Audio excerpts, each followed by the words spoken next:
No one knew why the skies turned red that morning. Not even Kirea, the fleet-footed alien girl from the jungle moon of Veltrax, saw it coming.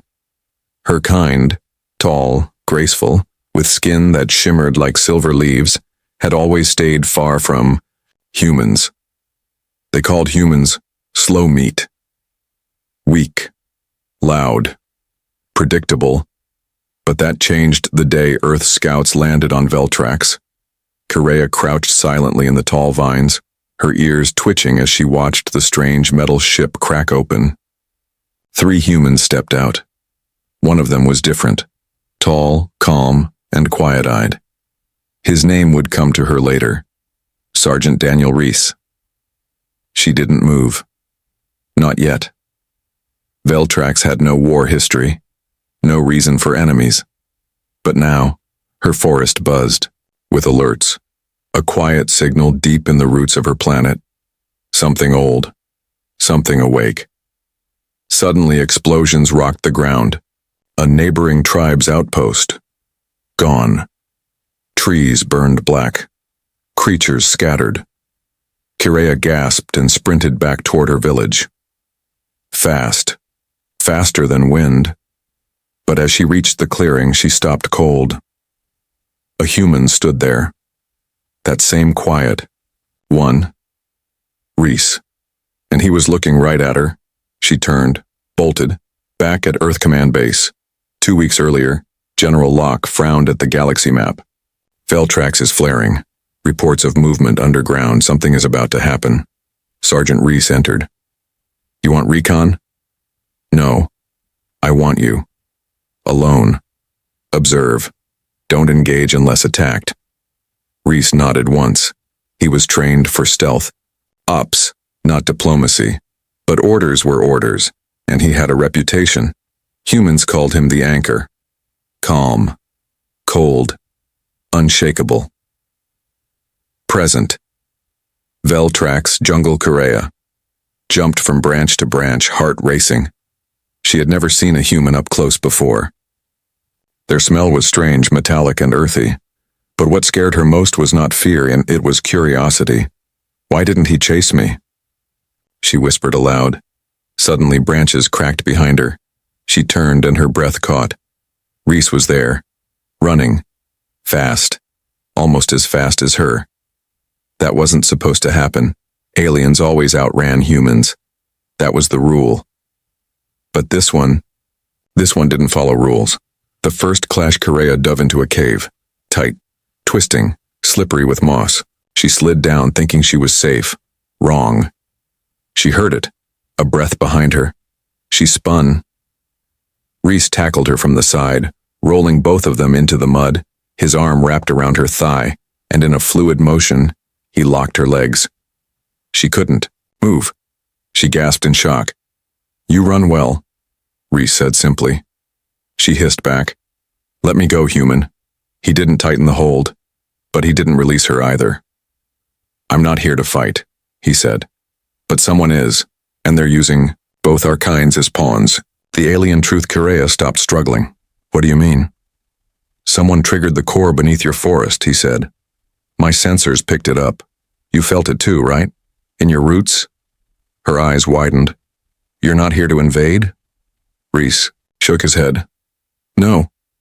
But the next team might be. He finally let her go. She stood slowly, confused, angry, but also impressed. No human has ever caught one of my kind, she said. He raised a brow. Guess there's a first time for everything. Hook ending of part 1. Before either could speak again, the ground trembled. Something huge howled in the distance, deep and ancient. Kirea's eyes went cold. That's not human. And it's not one of mine. Reese turned toward the sound, gripping his weapon. Then what is it? She whispered. It's what sleeps under Veltrax, and we just woke it up. The howling didn't stop. It grew louder, deeper, like something massive was breathing through the roots of the jungle. Kirea and Sergeant Reese stood side by side now, neither one moving. For a second, the strange silence between alien and human was more peaceful than dangerous. Then, the jungle floor cracked open. A massive limb, thick, scaled, and glowing with orange heat, slammed through the earth not far from where they stood. Correa stumbled back. It's one of the deep ones. Reese aimed his weapon. What the hell is a deep one? Ancient predator, Correa said quickly, her voice shaking. Even my ancestors feared them. They live far below, in the molten tunnels of Veltrax. They were never supposed to rise. But something made it rise, Reese muttered. He looked around. We need higher ground. Correa didn't argue. Not this time. A temporary alliance. They ran through the twisting jungle together, jumping fallen trees and ducking under huge mossy vines. Reese wasn't as fast as her, but he was smart. He didn't waste steps. His footwork was precise, efficient. Correa noticed. Strange, she thought. He doesn't run like prey. He runs like a hunter. They climbed to a cliff ledge that overlooked the jungle valley. From there they saw it, the creature, crawling out of the earth like a black lava serpent with legs. It had too many eyes, too many claws, and when it roared, again the trees bowed from the sound wave. Correa looked at Reese. You still think you're not at war? I think we just found the enemy we're both running from. The Deep One's mission down below, the creature stopped and sniffed the air. Correa tensed. It's looking for something. Or someone, Reese added. A soft beeping sound came from his wrist device. He tapped it. A hologram flickered, showing red dots moving across Veltrax's surface, and the largest one was coming toward them. It's tracking something, Reese whispered. Correa's eyes widened. No, it's tracking you. Your tech. It wasn't awake before you came. Reese cursed under his breath. So we didn't cause the war. We woke it. Back at Earth Outpost, 1 hour earlier in orbit above Veltrax, Earth's small research ship trembled. Commander Elise watched the readings spike. Something just moved beneath the crust. Should we warn Sergeant Reese? One officer asked. No, she said coldly. We let him confirm it first. But what if he's in danger? Elise's eyes stayed fixed on the screen. He volunteered. He's the best tracker we have. Let's see if he survives first contact. Back in the jungle, the Plan Correa took a deep breath. If it follows your signal, then we can trick it. Reese glanced at her. You want to bait it? We lead it to the cliff near the Singing Falls. The ground there is unstable. If it falls in, it's trapped. Reese gave a rare smirk. Didn't think you wanted to work with a human. I don't, Correa said sharply. But I want to live more. They shared a look, not quite trust, but something close. The chase begins. Reese tossed a small beacon into the trees and the creature immediately twisted toward it. It shrieked and charged, crushing everything in its path. Run! Reese shouted. This time, they ran together. Correa led the way, leaping over vines and using her tail to swing off branches. Reese followed below, using terrain and instinct like a natural predator. The creature was close. Too close. But the cliff was closer. As they neared it, Correa shouted, Now! Reese turned, aimed, and fired his pulse rifle at the ground just ahead of the creature. The cliff edge shattered. The Deep One fell, screeching as it vanished into the glowing pit. Silence. Breathing hard, Correa collapsed to her knees. Reese sat beside her, weapon still warm. Well, that worked. For now, she said softly. Hook. Ending for part 2 suddenly, Correa's ear twitched. She looked to the east. Smoke, metal smoke. Reese. Your people. Another ship just landed. Reese stood, eyes narrowing. Then the real war just started. The smoke rose like a warning in the sky. Correa stood still, her silver skin glowing under the light of Veltrax's twin suns. Her sharp ears twitched again. The wind had changed. More chemical, more metallic. They're not like you, she said without turning her head. Sergeant Reese lowered his weapon and nodded. No, they're not. The other humans had landed. Earth's second team 2 miles away, the second Earth ship, Falcon 3, touched down in a rocky clearing. Soldiers in black and red armor stepped out, their helmets cold and smooth like predators, leading. Them was Commander Brack, a man with sharp eyes and a twisted smirk. "Where's Reese?" he asked. "Somewhere near the jungle cliffs, sir," an officer replied. "We tracked his signal." "Good," Brack said. "Find him, and if that alien girl's with him, tag her." "What if she resists?" Brack smiled darkly. "She won't for long." Reese senses trouble. Correa noticed the change in Reese's face. He looked less like a soldier now and more like a man preparing for betrayal. "Will they attack us?" she asked. Reese didn't answer right away. "They don't like surprises. You are a surprise." Correa stepped forward. "Then we run again." "No," Reese said calmly. "We walk. Slowly. Quietly. But we don't run this time." A cold welcome. They moved through the forest, sticking to the shadows, but they didn't get far. "Stop!" A bright light blasted through the trees. Soldiers surrounded them. Drones hovered above, buzzing like angry insects. Commander Brack stepped out. "Reese, long time." Reese kept his voice even. "I wasn't expecting backup." Brack's eyes shifted to Correa. "So this is the alien you caught?" Correa growled, eyes glowing faintly. "I'm not a thing." "She's not the enemy," Reese said. "She helped me survive. We faced something from under Veltrax, something old." Brack waved it off. "That's why we're here. To deal with things like that. You did your job. Now hand over the alien." Reese didn't move. I said, "Hand her over." Still, Reese stood firm. Correa blinked. "You're going to fight your own people?" Reese didn't look at her. "Not yet." The choice. Brack stepped closer, his voice sharp. "This is an order, Reese. She comes with us." "What are you going to do with her?" "Study her. Maybe.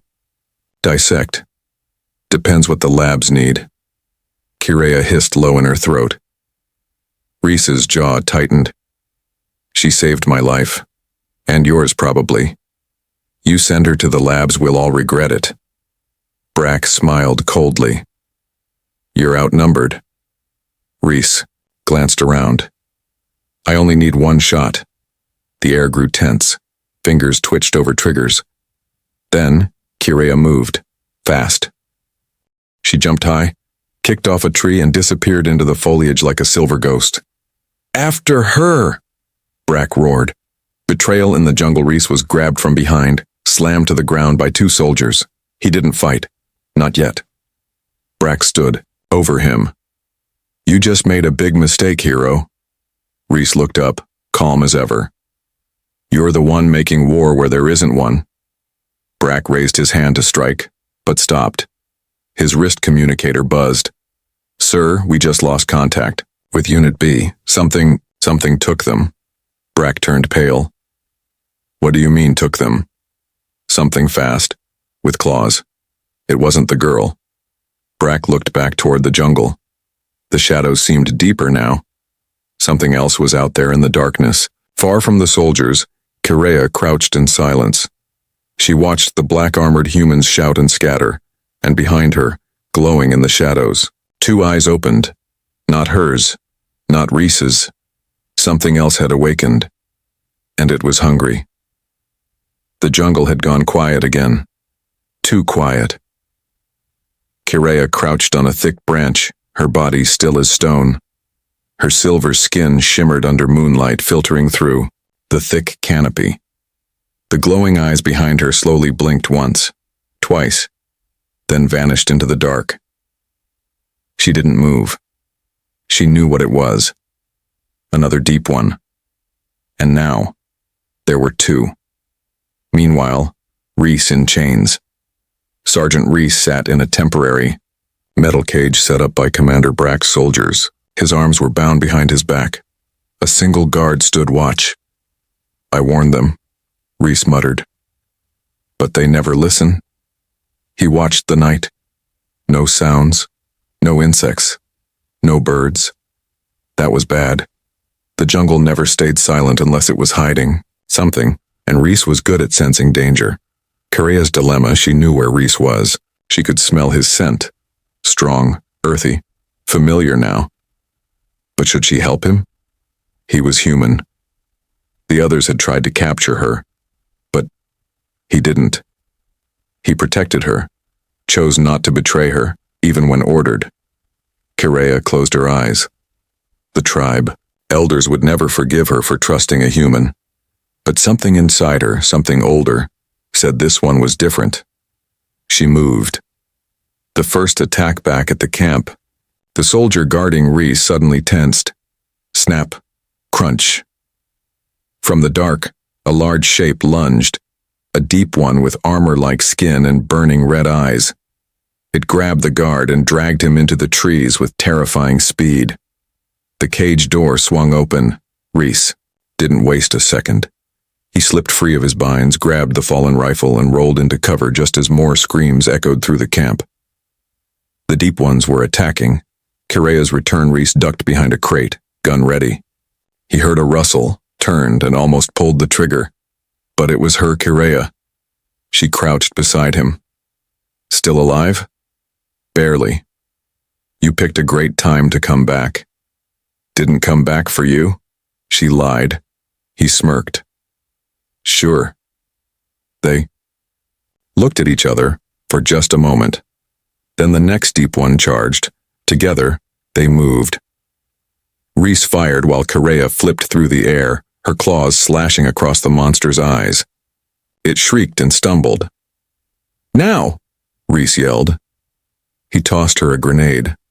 She caught it, shoved it into the beast's open chest cavity, and jumped away. Boom! The creature exploded into black smoke and glowing ash. Commander Brack's mistake far. From the blast, Brack shouted into his comms. Where's backup? I need air support. No answer. His soldiers were dying one by one, ripped apart, dragged away screaming. He turned just in time to see Kirea and Reese fighting side by side, a blur of motion, strategy, and violence. Brack's face twisted in anger. Traitor, he muttered escape plan as more deep ones arrived. Reese grabbed Kirea's arm. We have to leave. Now. There's an old temple in the cliffs, she said quickly. My ancestors used it for hiding. It's buried, forgotten. They won't find us there. Lead the way. They sprinted through the burning camp, jumping over fallen bodies and dodging collapsing tents. Reese paused only once to grab a memory drive from a soldier's pack. Evidence, he said. Kirea nodded. Let's go. They reached the edge of the cliff just before sunrise. The temple door was sealed, covered in vines. Kirea touched a hidden symbol. The stone shimmered and opened. They stepped inside. Behind them, in the trees, the deep ones gathered. But they didn't attack. They watched. And one of them smiled. The old temple door groaned shut behind them. Darkness swallowed the pair, Reese and Kirea, like a silent promise. Inside, the air was cool and thick with the scent of age. Stone walls were carved with glowing alien symbols, flickering dimly as they walked deeper underground. Kirea's bare feet made no sound. Reese's boots echoed slightly, disturbing the quiet. This place, she whispered, touching the wall gently, was built by my ancestors before our written history. It was never meant to be entered again. Reese glanced at her. Then, why are we here? She looked over her shoulder.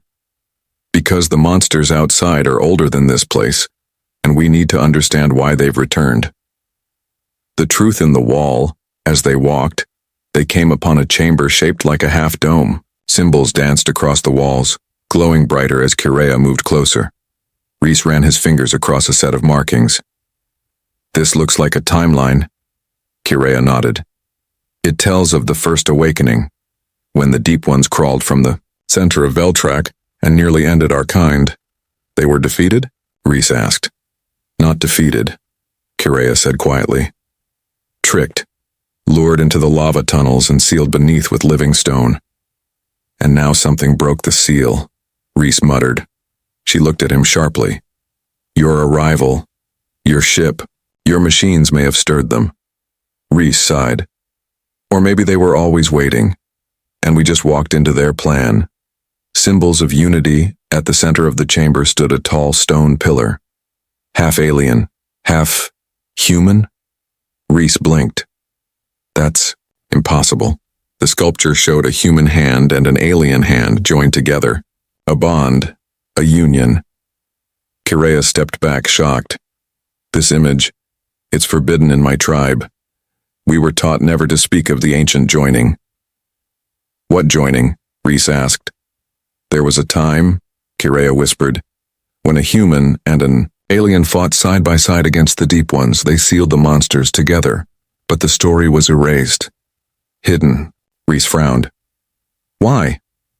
Because our leaders feared that unity would change everything. The message in the crystal. Suddenly, a crystal embedded in the floor began to glow. A voice, old and hollow, filled the chamber. To those who find this, you are not enemies. You are the key. The Deep Ones rise not for conquest, but to destroy the last chance of unity. Only together can the seal be restored. Only together can you survive. The message faded. Silence returned. Kirea and Reese stared at each other. Then they both said the same word. Together. Above ground, Brack's new ally back on the surface. Commander Brack was losing control. His soldiers were either dead or hiding.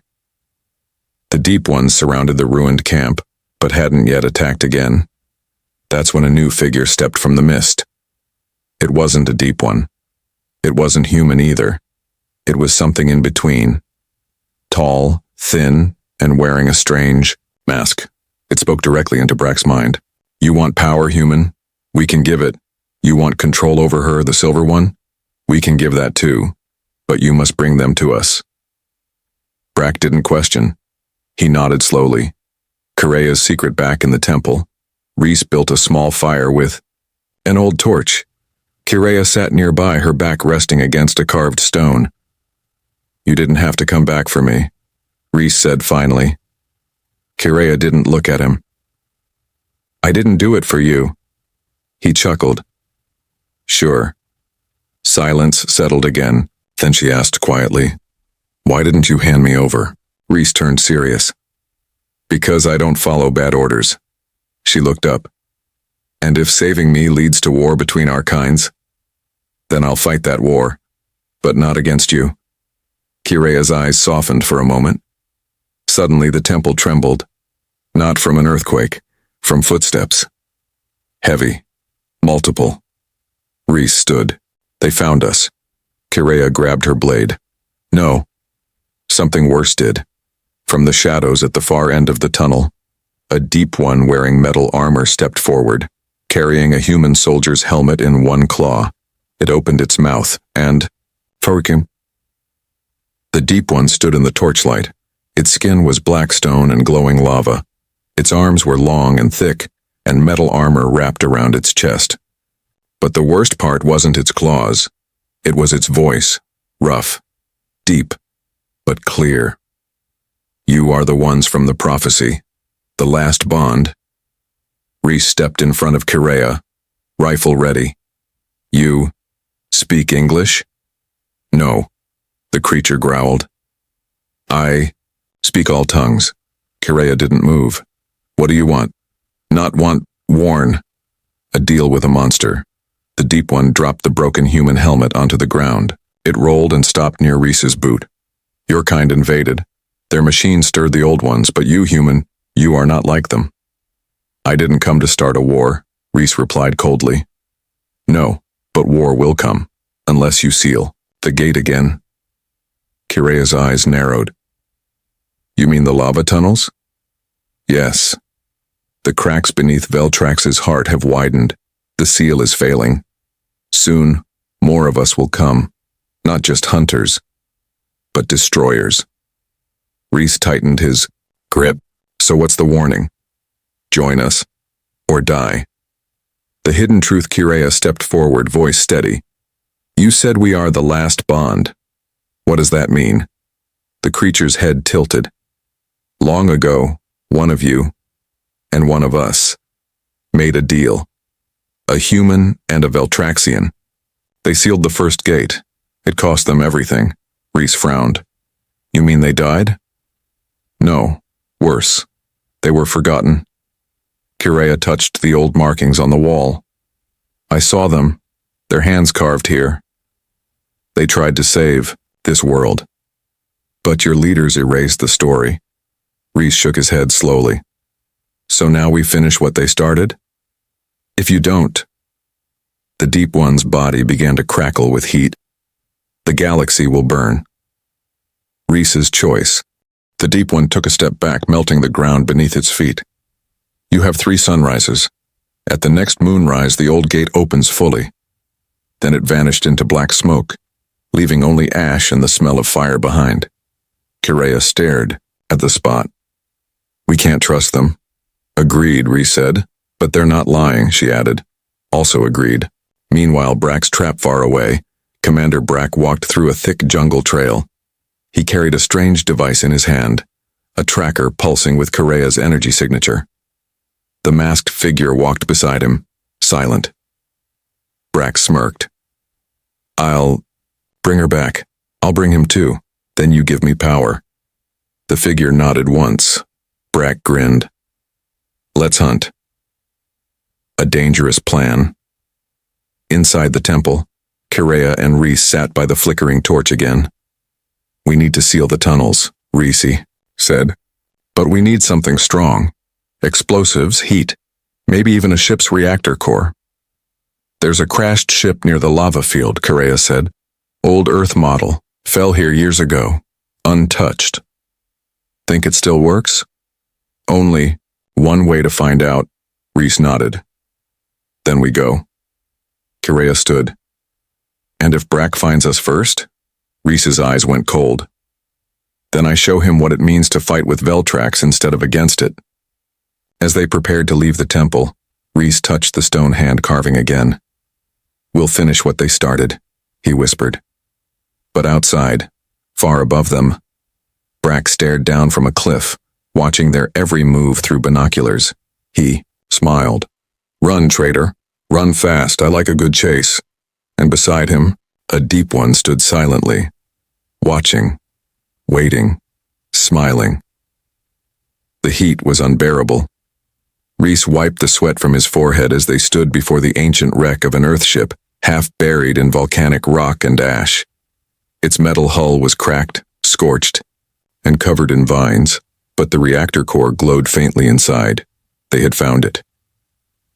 Kirea crouched beside the open panel, still humming. If we can remove the stabilizer and overload it, it'll cause a chain reaction strong enough to collapse the tunnel, Reese finished. She looked at him. But we'll have minutes, maybe less, to get out alive. He smiled faintly. That's more time than I've had before. Meanwhile, the trap is set on. The cliffs above the lava fields, Commander Brack crouched behind a black rock, eyes locked on Reese and Kirea through a long-range scope. Beside him, the masked figure, half Deep One, half something else, watched silently. Brack grinned. Finally, they led us to the power source. He raised his hand, signaling. Drones buzzed into the sky. Troops moved into position. Surround them. Take the alien alive. Kill the traitor. Back at the crash site, Reese twisted a power conduit. Loose. Sparks flying. Kirea stood guard, her eyes scanning the horizon. Then she stiffened. Something's coming, she whispered. Reese looked up. How many? Kirea's tail flicked once. Too many. Without warning, red lasers shot past them. They were under attack. Reese grabbed his rifle. Kirea leaped into the air, flipping behind cover. Bullets and beams lit the sky. Commander Brack's voice echoed from a speaker drone. Stand down, Reese, you're outnumbered. No need for both of you to die. Reese shouted back. Then walk away. We're trying to stop something bigger than both our species. Brack laughed. That's why I'm here. Betrayal revealed. As the firefight raged, the masked figure moved silently toward Kirea. Too fast. Too quiet. But when it struck, Kirea spun and dodged, slashing upward with her curved blade. The mask cracked, revealing an alien-human hybrid face, glowing with dark energy. Kirea's eyes widened. You're not Deep One and not one of us. What are you? The creature hissed. I am what comes next. Overload Reese shouted, "Kirea, we're out of time!" She leaped back beside him. He held up the glowing stabilizer. "This will go critical in 5 minutes once I plug it back in." "And the gate?" she asked. He looked toward the molten cave below. "Right under us. It'll be sealed in fire. Then let's make sure it never opens again." He reinserted the core. A loud hum shook the ground. The countdown had begun. Final stand. Brack and his men charged. Reese and Kirea fought side by side, like the ancient bond foretold. She moved like lightning, slicing and dodging. He moved like stone, calm and precise, dropping enemies one by one. Brack reached them last. He aimed a plasma blade at Reese's chest. "You could have had glory," Brack sneered, "but you chose her." Reese didn't flinch. "I chose what's right." Then before Brack could strike, Kirea slammed into him from the side, sending both tumbling toward the lava edge. Reese screamed, "Kirea!" But she twisted midair, flipping off Brack and landed back beside Reese. Brack wasn't so lucky. He grabbed the ledge just for a second. Then the rock crumbled, and he was gone. The gate collapses. The ground cracked beneath them. The ancient gate below roared open, fiery light pouring out. Reese looked at Kirea. "Time to run." They sprinted. Behind them, the reactor exploded in white fire. The sky turned red. The tunnel fell in on itself. The deep ones screamed below, then were silent. Reese and Kirea stood on the black cliff, breathing hard. Everything behind them was gone. Just ashes and silence. Reese looked at her. "So, is this where we go our separate ways?" Kirea's silver eyes stared into his. "No," she said softly. "This is where we begin." Then far in the distance, deep in the clouds, a new light blinked.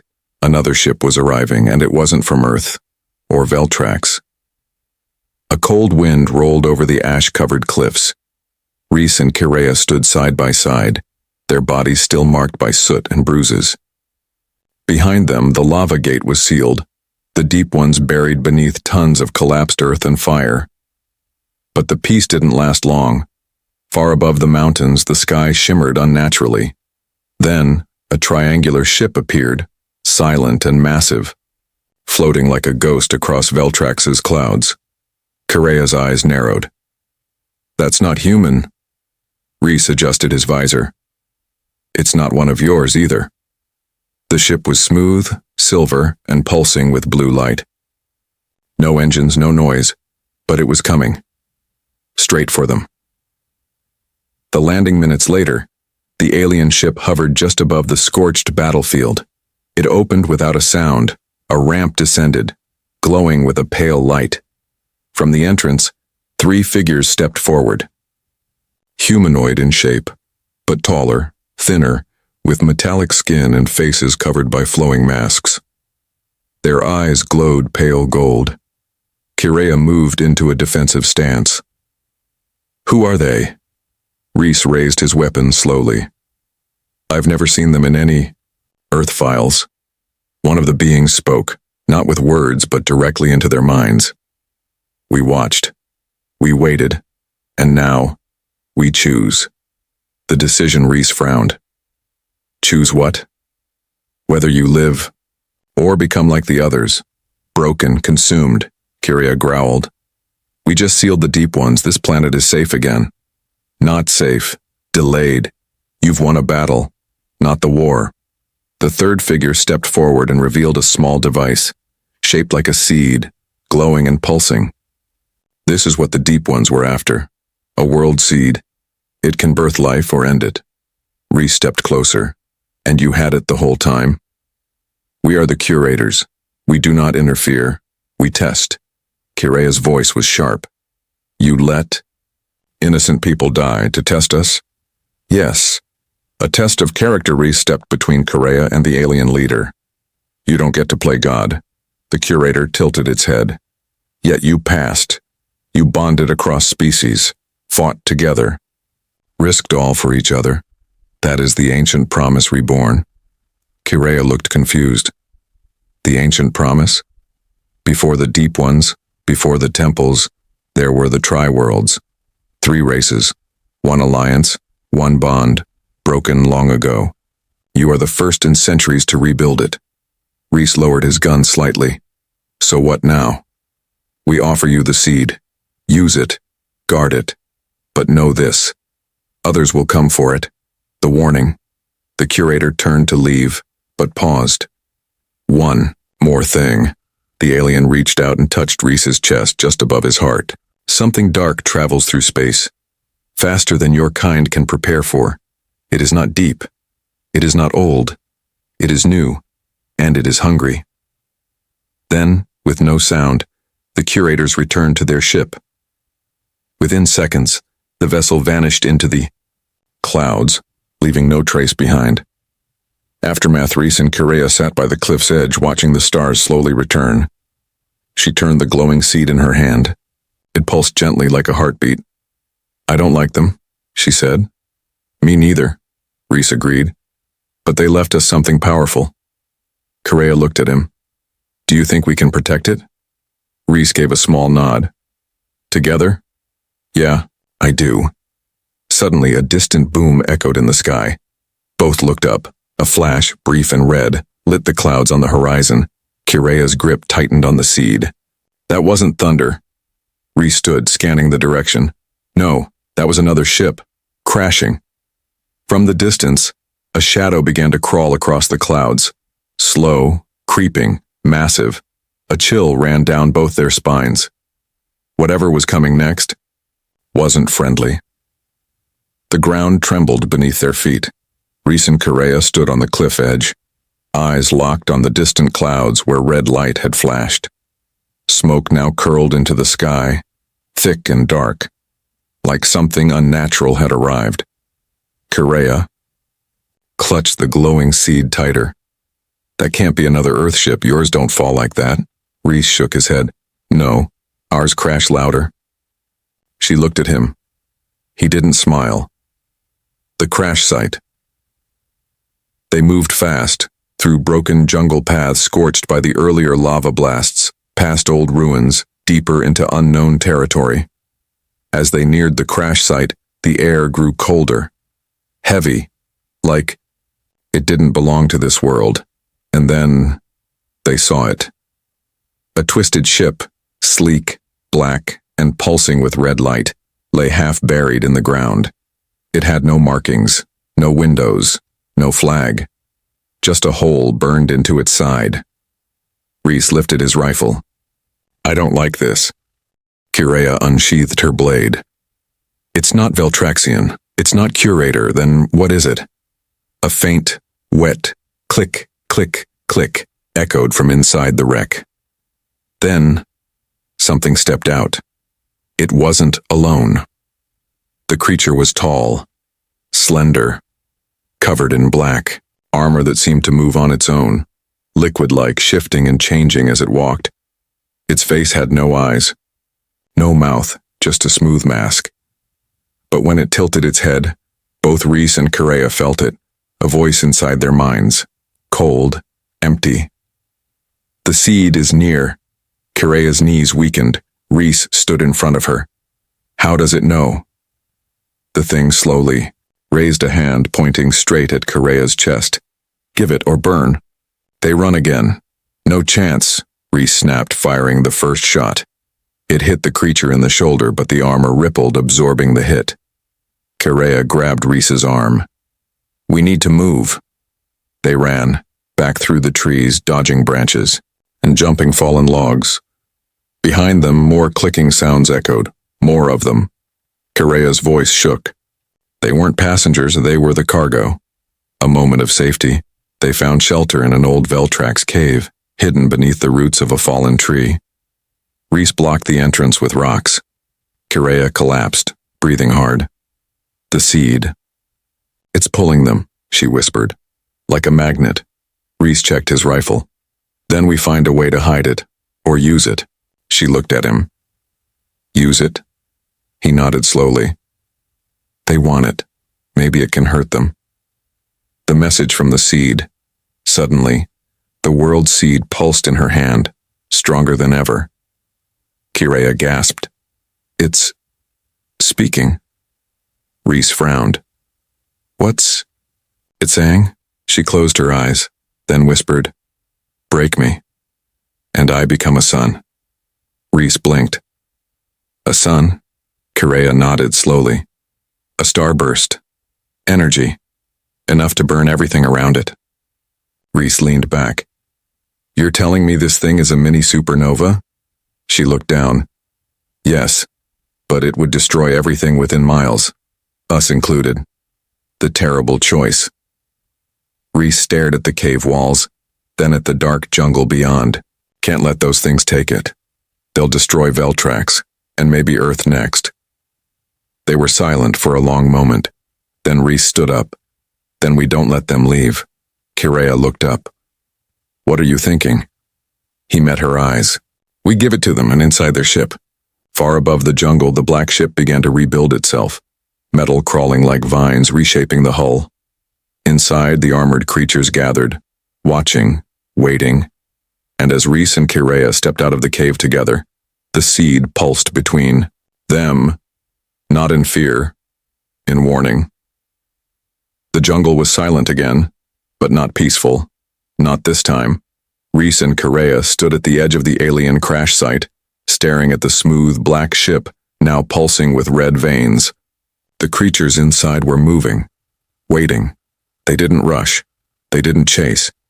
Because they knew what was coming to them. And it was already in Kirea's hand. The world seed. Final plan. We get in. We reach their core chamber.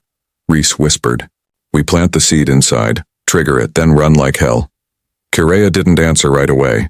Her eyes were on the seed. It was warm now, alive, and humming. It won't let both of us survive, she finally said. You know that. I know. Reese replied softly. But maybe we buy time for someone else. She turned to him. You came here as a soldier, but you're leaving as something more. He grinned slightly. A running partner? Kirea's silver lips curled into a faint smile. A bond. The infiltration.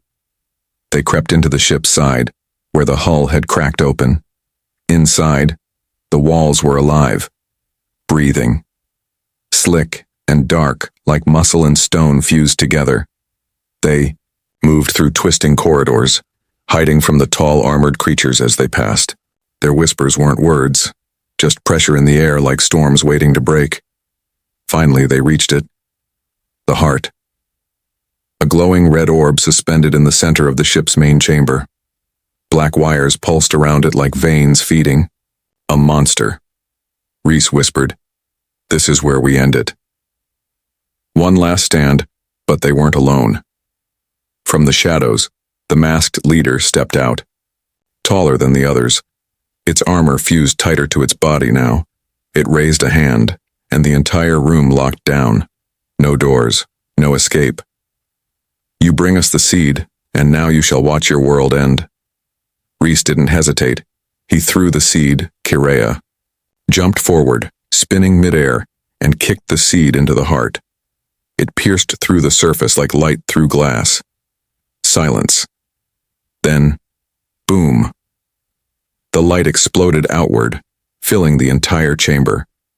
The masked creature screamed, not in fear but in surprise. It had never imagined humans and aliens would choose to die together. But that was their mistake.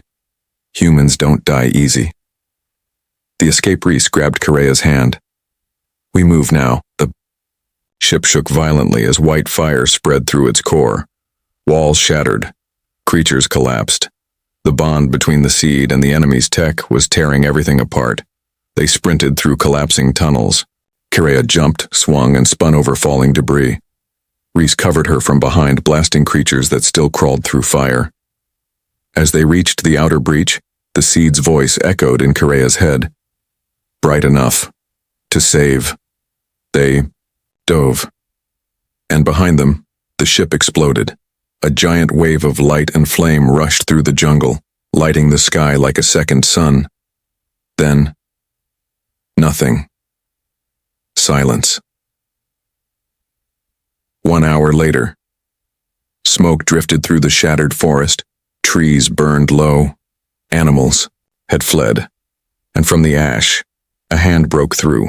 Reese gasped, pulling himself from the wreckage. "Kirea?" No answer. Then, a soft cough. She lay not far, curled behind a half-melted rock. Weak, burned, but alive. He rushed to her side. "You're okay. You're okay." She opened one eye, smiling faintly. "Still faster than you?" He laughed, through the pain. "Don't make me carry you again." Epilogue. A new light days passed. Veltrax began to heal. The lava calmed. The skies cleared. Word spread across planets. Of a human and an alien girl who saved a world together. The curators returned. They didn't speak.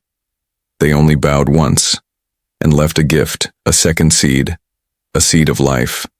And beside it, a message etched, in gold, not born from race, born from bond. Final scene on. A quiet ridge under the twin suns, Reese and Kirea sat side by side, watching the horizon. "Think there'll be peace now?" she asked. "Maybe," he said. "But if not," he held up his fist. She bumped it with her own. "We run together."